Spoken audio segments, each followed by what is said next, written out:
काल काय झालं माहितीये, आम्ही एका लग्नाला गेलो होतो आणि त्या लग्नामध्ये त्या नवरीचा अक्षरशः गोंधळ झालेला. ती नवरी मुलगी अक्षरशः रडली आणि असं वाटलं की अरे काय, थोडीशी तयारी आधी केली असती तर ही वेळ आली नसती ना. अर्थात ती नवरी वर्किंग होती आणि त्यामुळे तिचा गोंधळ उडालेला, कारण वेळ खूप कमी होता. आणि म्हणूनच आजचा व्हिडिओ बनवते, जेणेकरून आपल्या सगळ्या होणाऱ्या नवऱ्यांना किंवा त्यांच्या घरच्यांना सुद्धा कळेल की काय काय तयारी करायला पाहिजे बाबा. त्यामुळे व्हिडिओ शेवटपर्यंत नक्की बघा. वेलकम टू पीआर की दुनिया. फ्रेंड्स, कसे आहात सगळे? मजेत ना? मी प्रणाली तुमच्या सगळ्यांचं मनापासून स्वागत करते. घरातलं लग्न असल्यावर काय काय तयारी करायला पाहिजे नक्की बघा. प्रत्येक नवरीने बघावं असा हा व्हिडिओ आहे. नमस्कार फ्रेंड्स, मी प्रणाली आणि माझं 15 वर्ष ब्युटी पार्लर होतं. लॉकडाऊनमध्ये बंद केलं, पण त्यानंतर मी खूप नॅचरल गोष्टी वापरायला शिकले आणि त्या सगळ्याचंच नॉलेज तुम्हाला आपल्या यूट्यूब चॅनलमधनं मिळेल.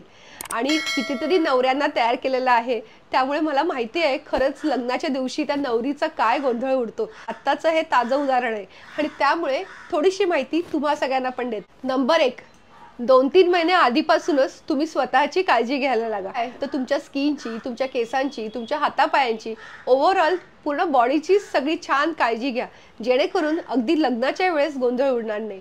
कारण बरेचदा नवऱ्यांना किंवा घरच्यांना असं वाटत असतं की अरे मेकअप आहे तर हे सगळं लपलं जाईल, चेहऱ्यावरचे डाग किंवा पिंपल्सचे डाग किंवा मोठी मोठी जरी पिंपल्स आले तर कारण ते तेवढा दिवसापुरता किंवा मेकअप केला म्हणून ते लपलं जाईल.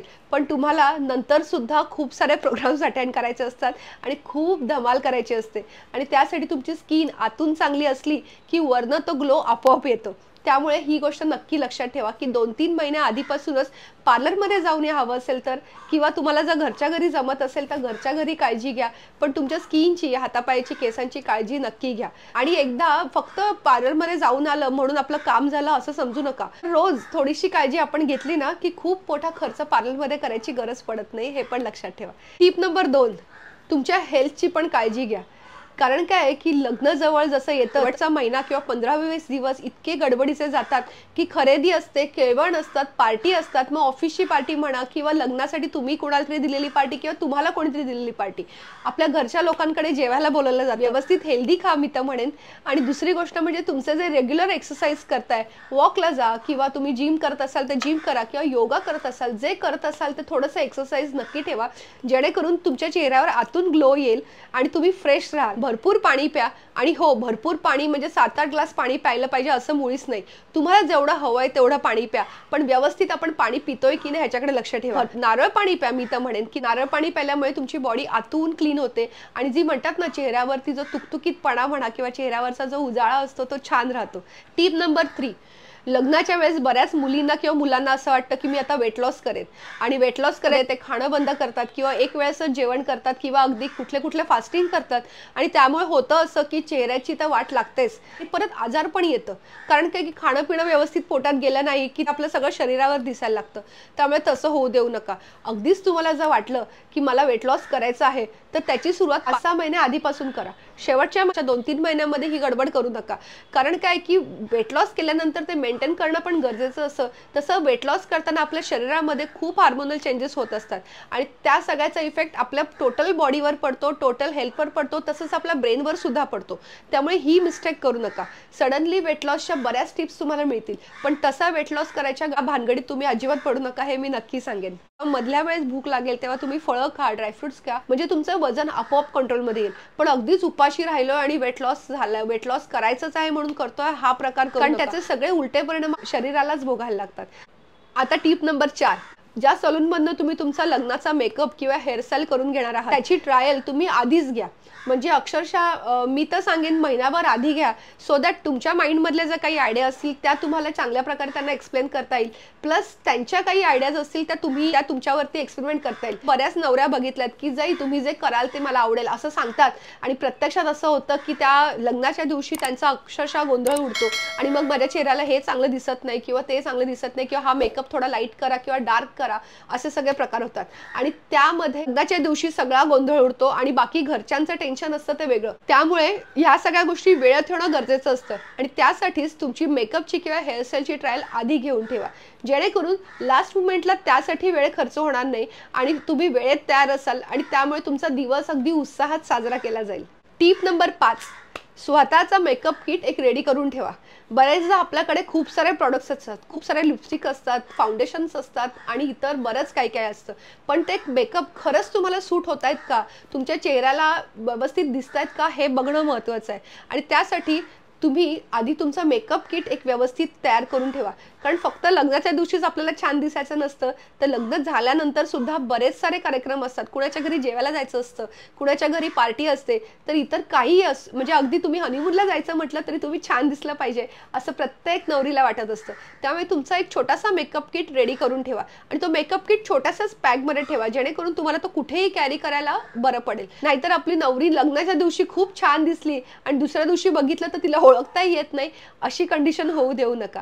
त्यासाठी तुम्हाला स्वतःचा मेकअप करता येणं ते सुद्धा गरजेचं आहे. तुम्हाला हवं असेल तर तुम्ही ट्रेनिंग घ्या किंवा हल्ली यूट्यूबवरती सुद्धा बऱ्याच गोष्टी अवेलेबल असतात, त्याच्यावरनं शिका. अर्थात मी आता प्रयत्न करणार आहे आपल्या यूट्यूब चॅनलवरती बेसिक मेकअप शिकवणं, सो दॅट बऱ्याच मैत्रिणींना त्याचा फायदा होईल. त्यामुळे आपलं चॅनल नक्की सबस्क्राईब करा, लाईक करा आणि शेअर सुद्धा करा. नंबर 6, मेकअप कसा काढायचा किंवा हेअरस्टाईल केल्यानंतर जो स्प्रे केलेला असतो त्याच्यामुळे केसांची वाट लागलेली असते, तो कसा काढायचं हे सगळ्यात महत्त्वाचं आहे. कारण आपल्या स्किनची किंवा केसांची काळजी आपणच घ्यायची असते नंतर. त्यामुळे त्याच्यासाठी लागणारे बेसिक सामान जसं क्लेन्झिंग मिल्क आहे किंवा केसांना लावण्यासाठी तेल किंवा इतर काही गोष्टी, त्या सगळ्या गोष्टी आपल्याकडे असणं गरजेचं आहे. अगदी काही नाही तर मेकअप काढण्यासाठी तुमच्याकडे वेट टिश्यू असतील तर वेट टिश्यू ठेवा. त्याच्याने एकदाच चेहरा पुसून घेतल्यानंतर स्किन क्लिअर होते, पूर्णपणे मेकअप निघून जातो. त्याच्यामुळे ॲटलिस्ट तुमच्याकडे बेसिक सामान असू द्या, क्लेन्झिंग मिल्क असू द्या, वेट टिश्यू असू द्या. बऱ्याच नवरींची कंप्लेंट असते की मी लग्नामध्ये माझ्या हेअर स्प्रे मारला होता आणि त्याच्यामुळे माझे केस गळायला लागले. तर ते त्याच्यामुळे होत नाही. खरं कशामुळे होतं तर तुम्ही तो हेअर स्प्रे नंतर व्यवस्थित धुतला नाही किंवा तो व्यवस्थित काढला नाही, त्याच्यामुळे हेअर फॉल होतो. मी त्यासाठी सांगेन की केसांना व्यवस्थित तेल लावा आणि मग नेक्स्ट डे केस धुवा आणि हेअर स्प्रे तुमच्या केसांमधून निघालेला असेल. हेअर स्प्रे लावलेल्या केसांमध्ये कोंब करू नका, अदरवाईज तुमचे केस अक्षरशः मुळापासून खेचले जातात. त्याच्यामुळे ती चूक करू नका. आणि ह्या सगळ्याचं नॉलेज तुम्ही ज्या सलूनकडनं मेकअप किंवा हेअरस्टाईल करून घेणार त्यांच्याकडनं आधीच विचारून घ्या, सो दॅट ते सुद्धा तुम्हाला काहीतरी टिप्स नक्कीच देतील. नंबर 7, तुम्ही कुठला ड्रेस घालणार आहात, कुठला शरारा घालणार आहात, लेहंगा घालणार आहात किंवा तुम्ही कुठले शूज घालणार आहात याची ट्रायल आधीच करून घ्या. खरं सांगते मी, कालची जी नवरी होती तिने त्या ड्रेसची ट्रायल केलेली नव्हती, त्याच्यामुळे अक्षरशः तिच्या त्या लेहंग्यामध्ये नाडी सुद्धा नव्हती. त्याच्यामुळे ती नाडी शोधण्यापासून सुरुवात झाली. कारण डेस्टिनेशन वेडिंग वगैरे असलं की आपल्याकडे तिकडे लगेच सामान अवेलेबल नसतं आणि मग त्यामुळेच अक्षरशः वाट लागते असं म्हणायला हरकत नाही. आधी जर ड्रेसची किंवा ब्लाऊजची ट्रायल केलेली असली तर आपल्याला माहिती असतं की आपल्याला तो टाईट होतोय का लूज होतोय किंवा त्यानुसार हवे ते चेंजेस आपण करून घेतलेले असतात.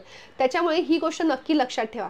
दुसरी गोष्ट अशी की तुम्ही जे घालणार आहात ते चप्पल किंवा शूज, तर की आपल्याला एकतर बराच वेळ उभं राहायला लागतं किंवा अगदीच हिलवाले चप्पल किंवा शूज घातल्यानंतर आपण पडू की काय ही भीती असते. आणि जर तुम्हाला घालायचे असतीलच तर तुम्ही त्याची आधी घरात प्रॅक्टिस करा. म्हणजे ते शूज किंवा ते चप्पल घालून तुम्ही घरात प्रॅक्टिस करा. कारण आपले कपडे हेवी असतात, हेअरस्टाईल असते, पूर्ण त्या अटॅरमध्ये असतं, पूर्ण हॉलमधले सगळे लोक फक्त आपल्याला बघत असतात आणि त्यावेळेस आपण व्यवस्थित असणं खूप गरजेचं असतं. कारण आजकाल सगळ्यांकडे कॅमेरे असतात. काहीतरी कोणीतरी पडलं किंवा अजून काही झालं तर कॅमेरामध्ये पटकन तो क्षण पकडला जातो. त्यांसाठी तो मजेचा एक अनुभव असतो. पण तसं काही होऊ नये म्हणून आपण आपली काळजी घेणं महत्त्वाचं आहे.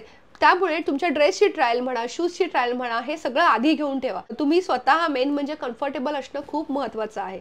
नंबर 8, शेवटचे 15-20 दिवस असल्यानंतर तुम्ही खूप धावपळ करणं बंद करा. तुमची झोप कंप्लीट असू द्या. 7-8 तासाची झोप कंप्लीट झालीच पाहिजे.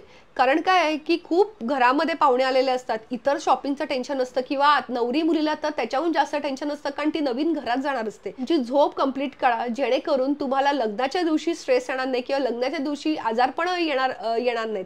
कारण काय, लग्नाच्या दिवशी जर तुम्ही गोळ्या घेऊन उभं राहणार असाल की तब्येत ठीक नाही आणि मी गोळी घेऊन उभे राहील तर त्याला काहीच अर्थ नाही. त्यामुळे तुमची झोप कंप्लीट घेणं महत्त्वाचं आहे. त्यासाठी तुम्हाला एक टिप देते. तुम्हाला झोपेचा जर प्रॉब्लेम होत असेल तर तुम्ही जायफळ, अगदी थोडंसं पाव चमचा जायफळ दुधामध्ये टाकून रात्री घ्या. छान झोप लागेल आणि नेक्स्ट डे तुम्ही खूप फ्रेश असाल. नंबर 9, गरज असेल तिकडे पैसे नक्कीच खर्च करा, पण अवास्तव खर्च अजिबात करू नका.